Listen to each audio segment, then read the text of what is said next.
Olá, Orientando o Direito está no ar.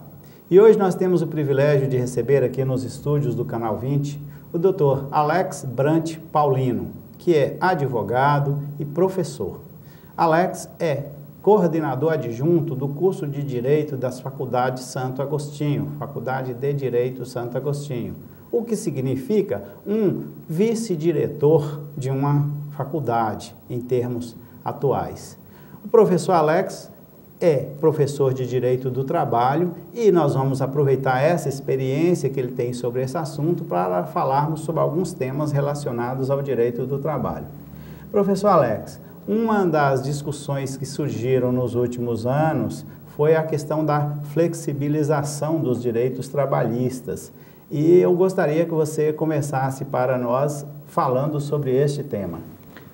Pois bem, o direito do trabalho, ele, pela sua própria natureza e formação, ele sempre foi, com o crescimento e o surgimento da proteção dessas relações sociais de trabalho, sempre houve questionamentos muito grandes.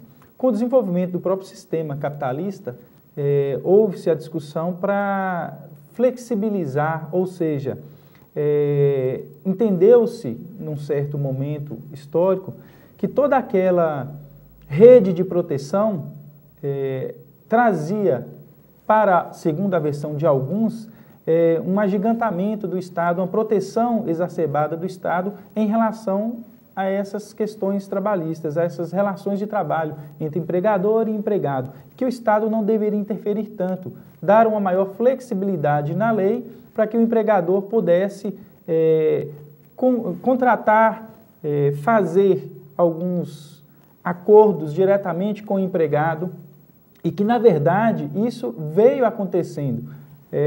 Há quem diga que a flexibilização é um modelo que se espera, mas essa flexibilização ela já vem de um tempo para cá. Logo quando a CLT, a Consolidação das Leis do Trabalho, entrou em vigor no Brasil em 1943, a partir dela já começou a haver uma flexibilização através de outras normas jurídicas esparsas, como, por exemplo, o banco de horas, a possibilidade para negociação, redução de salário através da própria Constituição Federal de 88, que autoriza a redução da jornada de trabalho, redução, do salário do trabalhador através de acordo ou convenção coletiva de trabalho. Isso já é uma flexibilização, Os contratos precários de trabalho, como, por exemplo, o contrato por tempo certo, porque a regra no direito, inclusive o artigo 7º, inciso 1º da Constituição Federal, ele diz que a relação de emprego deve ser protegida. E daí nós temos um princípio importante no direito do trabalho, que é o princípio da continuidade do contrato de trabalho. Isso é importante para a sociedade, é importante para o trabalhador ele ter a segurança de que ele vai permanecer no serviço e não ser dispensado sem um motivo justificado. Essa seria a ideia. Todavia, esses contratos por prazo determinado já nos trazem a ideia de flexibilização da lei, do que o próprio Constituinte quis no momento. Nós temos uma formação do Estado do bem-estar social, que, segundo alguns, principalmente aqueles que detêm o poder econômico, que buscam realmente o lucro, esse Estado do bem-estar social acaba dificultando as empresas, o crescimento econômico das empresas. O que, na verdade, não é uma realidade, porque nós já temos alguns exemplos de que redução de custo trabalhista não implica necessariamente em crescimento econômico, Até porque essas próprias normas flexibilizantes que já aconteceram, desde a instituição das normas de proteção ao trabalho, elas não foram suficientes para gerar um crescimento econômico, como se diz. Então, assim, a flexibilização, é claro que pequenas e médias empresas têm uma dificuldade de atender algumas normas jurídicas, professor. Mas nós temos o Estado Democrático de Direito, e quando a gente fala Estado Democrático de Direito, é porque nós nos submetemos a um ordenamento jurídico. A sociedade através dos eleitos, né, dos representantes do povo, escolheu o modelo político. E esse modelo político, ele coloca uma proteção como direitos fundamentais, esses direitos sociais do trabalhador. Então, a gente retroceder no que já foi conquistado é muito perigoso, né? Não queremos dizer também que não é possível flexibilizar algumas normas. A norma jurídica ela tem que ser atualizada, né? Os fatos sociais eles se modificam com o tempo e precisa realmente de atualização. O que a gente pensa é que essa flexibilização ela deve passar primeiro por um fortalecimento dos sindicatos, que são aqueles que representam os trabalhadores.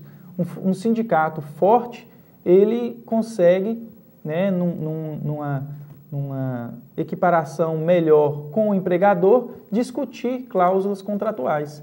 Então, se nós tivermos um sindicato forte e atuante, que defende realmente os interesses do trabalhador, a flexibilização pode ser pensada.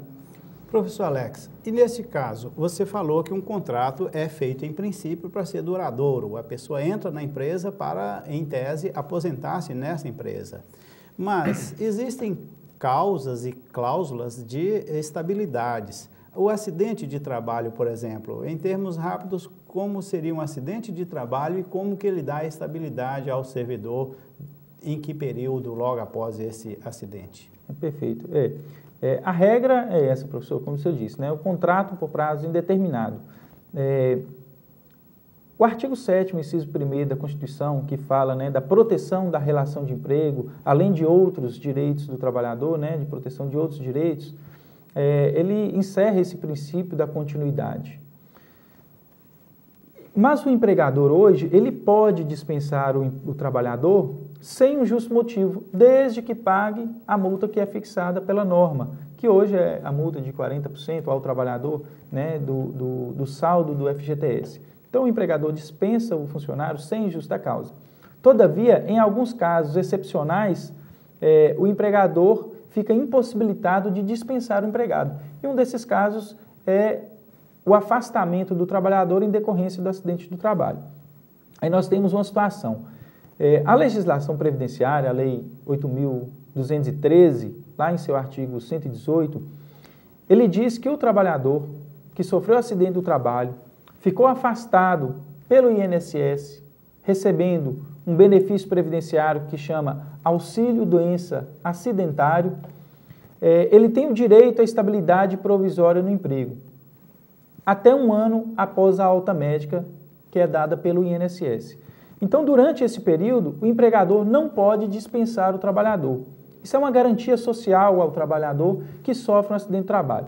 Esse acidente de trabalho é aquele acidente, né, vem conceituado pela própria lei 8.213, é aquela ocorrência que gera, em decorrência, um acidente que é decorrente do acidente ocasionado no serviço, em razão da atividade desenvolvida na empresa. Pode ser um acidente súbito, né, que a gente chama de acidente típico, o conceito típico de acidente de trabalho, aquela ocorrência, o trabalhador cai do andaime, e lesiona a perna, fica incapacitado para o trabalho. Esse acidente típico também gera a estabilidade provisória no emprego, mas não só ele. Equipara-se acidente do trabalho à moléstia profissional, aquela doença que vem sendo adquirida ao longo do tempo, né, e que gera também a incapacidade. A lesão por esforços repetitivos é um dos exemplos, né, que o trabalhador adquire ao longo do tempo, não é uma ocasião súbita, mas que gera incapacidade. Constatada essa incapacidade e sendo decorrente do trabalho, esse trabalhador tem o direito à estabilidade provisória no emprego. Então, o empregador não pode dispensá-lo durante esse período. Se ficar inviável o retorno ao serviço, vai ter que indenizar como se ele estivesse trabalhando com todos os direitos e garantias que ele teria se estivesse trabalhando normalmente. A questão do acidente de trabalho no Brasil, nas relações, né, de trabalho, de fato é uma coisa muito preocupante, porque são muitos os acidentes, né, as notificações, né, o pagamento de benefícios decorrentes do acidente de trabalho é enorme, é de uma quantidade muito grande. Às vezes, por falta de uma conduta, de uma política empresarial de prevenção à saúde do trabalhador. Isso é muito grave, né? O empregador ele tem que zelar pela saúde do trabalhador. Se eu entro no serviço com saúde, tenho que sair ao final do dia, ao final do contrato, com essa saúde, né? O ambiente de trabalho, que é também um ambiente que é parte integrante do meio ambiente, tem essa proteção constitucional, ele deve ser preservado pelo empregador. Fala-se até em responsabilidade objetiva em decorrência dos acidentes do trabalho, mas o empregador ele tem que cuidar da saúde do seu trabalhador, né? Ficando afastado, ele terá, afastado em decorrência do não cumprimento dessas normas, ele terá, obviamente, um ônus a mais. Talvez pagando uma indenização, se ficar comprovada a sua culpa, se não forneceu o equipamento de proteção adequado. E aí o trabalhador tem também a garantia do emprego durante esse período, para preservar mesmo o trabalhador, porque o salário dele é importante, né, para a subsistência. Se ele fica incapacitado, o empregador não poderá dispensá-lo posteriormente.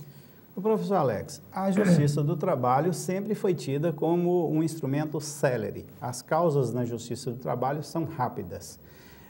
Houve alguma outra lei que baseou-se na Justiça do Trabalho para também apresentar esse aspecto e melhorar a justiça como um todo? Professor, a gente fala o seguinte, né? A Justiça do Trabalho, ela cumpre uma função social muito importante. Então, o próprio ordenamento jurídico defere a esse ramo especializado, desde o início, né, de sua formação, da entrada em vigor da CLT, algumas normas processuais, procedimentais, né, de acesso à justiça, que dão celeridade, porque as verbas de natureza trabalhista, elas têm natureza alimentar, né, são essenciais para a subsistência do trabalhador. E, portanto, é importante que seja rápido, que a Justiça dê uma resposta rápida. E, graças a Deus, a Justiça do Trabalho tem cumprido essa missão.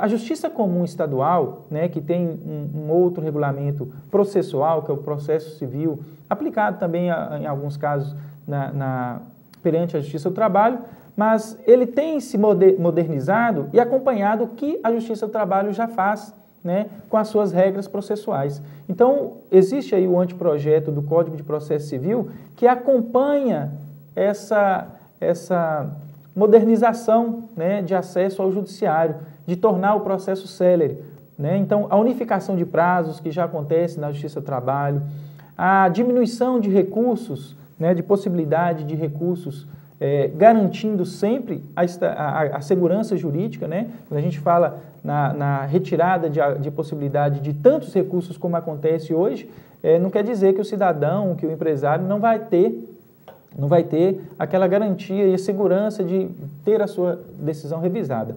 Mas na Justiça do Trabalho isso já acontece, né?